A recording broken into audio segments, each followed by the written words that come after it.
देखंतु वर्तमान राज्यर स्थिति यथापूर्वम तथा परम स्थिति रे चली जो ओडिया अस्मितार दुआही दे आसीथिबा लोकंक सरकार वर्तमान ठिकादार मानकु ओडिया ठिकादार मानकु ठकी दबाकु बसिछंती।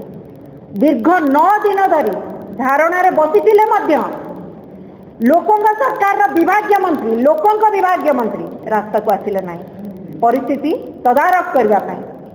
आज्ञा प्रथम कथा होउची जो कथाटी कुआ जाउतिला बड़ भाई कहउतिले ब्लैकलिस्टेड कंपनी मानकु किए प्रोत्साहित करूची किए साहस दउची ओडिसा रे जो ओडिया ठिकादार मानकु साबत पुओ मनोभाव रखी अण ओडिया ठिकादार मानक पई बाट खोजा चली।